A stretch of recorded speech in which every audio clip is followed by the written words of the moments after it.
Well, let me start with Cuba. Let me start with something small on Cuba. A really important statement came from the Kremlin this week. The spokesperson, Dmitry Peskov, he said, Russia didn't abandon the dollar. The dollar abandoned us. Okay?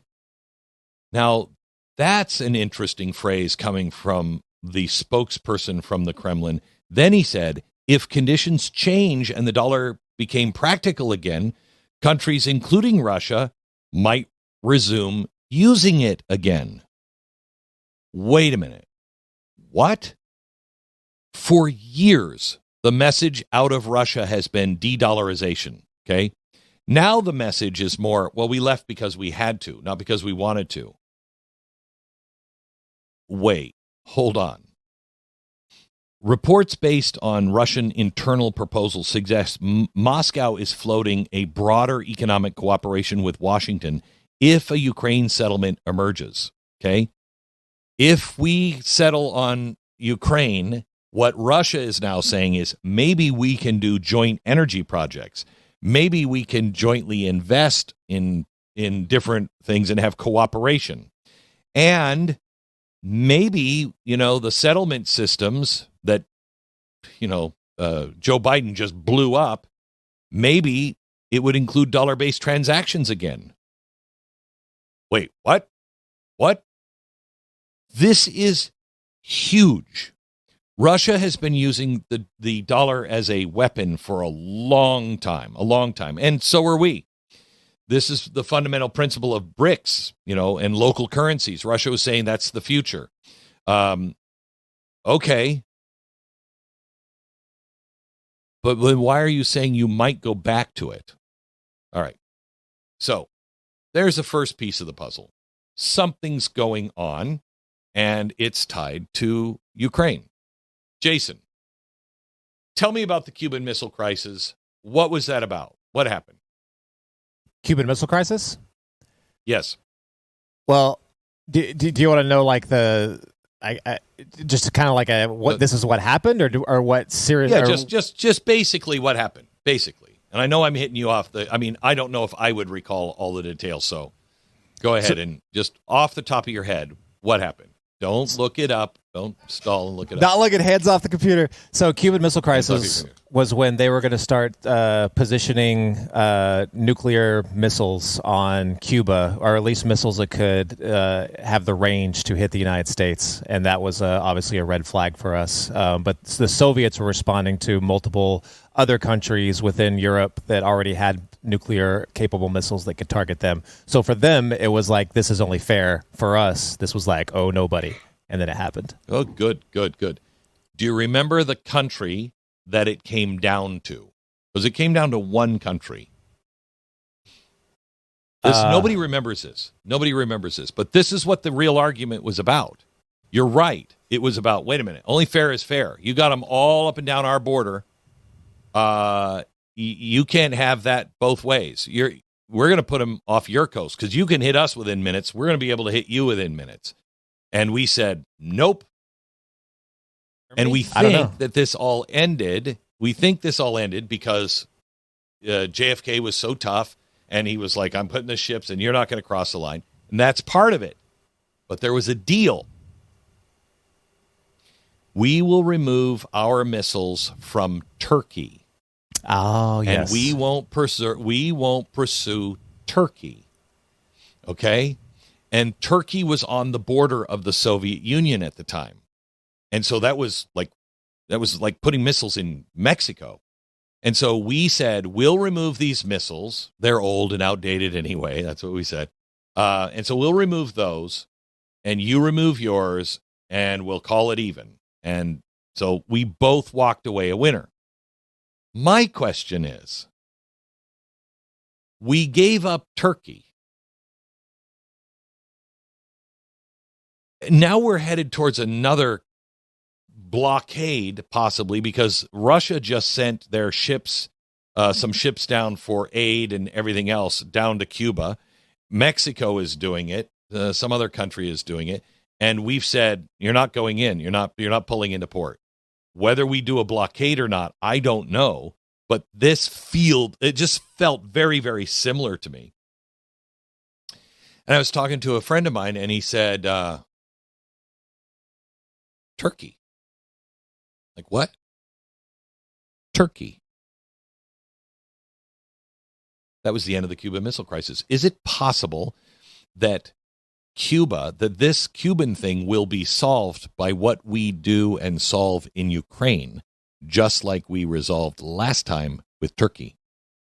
Is it possible that all of this, because they know Donald Trump wants to control this hemisphere, and the last time this happened, Russia gave it up, but we had to give up something. I'm wondering what the deal is going to be, because now he's talking about, okay, maybe we can use the U.S. dollar again. Maybe we can use the SWIFT system again. They were rebuilding. Remember, we're going to rebuild some. We're going to build something brand new to compete against that. Now he's saying, well, we might use that. What's happening? Does that make any sense to you, Jason? Yeah. So are you thinking that this new economic weapon, basically, that they're considering with Russia, is part of this this standoff, basically? Refresh my memory on what are you talking about? New economic weapon. So this is what hit with me with the Russia story, was because so if you think back during the Ukraine war when that first broke out, they had already wanted to get off the dollar. But it was even more essential after we showed them that their money did not matter in this system that was, the post-Bretton Woods system. So we could make money just go away if we wanted to. So for Russia, they were like, we have to get off, the dollar. That was everything they've been trying to do. Now, this is what doesn't make sense about this for me, is now they're saying, wait a minute, let us back in, but we don't want you anywhere near Ukraine. I mean, it almost seems like suicide on their end. So they really must be desperate. I don't know. Well, I think they are really desperate. I think this has exposed them to be the paper tiger that we never thought they were. But they have survived, and they've survived because of the ally with the Axis powers, if you will, China and Iran and everything else. So they're doing that. But now they're talking about doing trade deals with the United States, talking about oil deals with the United States, and coming back on our dollar. And it all hinges on Ukraine. That's my point. Yeah. I think Ukraine is the chit on the table. I could be wrong, but I think I completely agree with you. And wouldn't this be a crazy development, especially in the historical reference? I mean, the Cold War eventually flipped, and the Soviets were outnumbered once China was flipped over off their side over to the U.S. side. How crazy would that be if it was exactly opposite? Russia gets flipped because of Ukraine. Russia gets flipped, and they now go against China. Interesting. And I could see that actually happening. It would be fascinating to see how, what the left is going to say. I mean, I remember in the 80s, the left used to just say, Ronald Reagan, he's a monster. He's going to get us all killed and vaporized and everything else. And it worked out the exact opposite. But it took longer than this is taking. This is recent memory now. You didn't have to wait 9 years for that thing to begin to fall apart. And this is falling apart right now. And every single expert, which seems to be the theme of today's show, stop listening to the experts. Every single expert has got us into this trouble. And now the guy who's bucking all of the experts and going an opposite direction seems to be collapsing everything in our favor.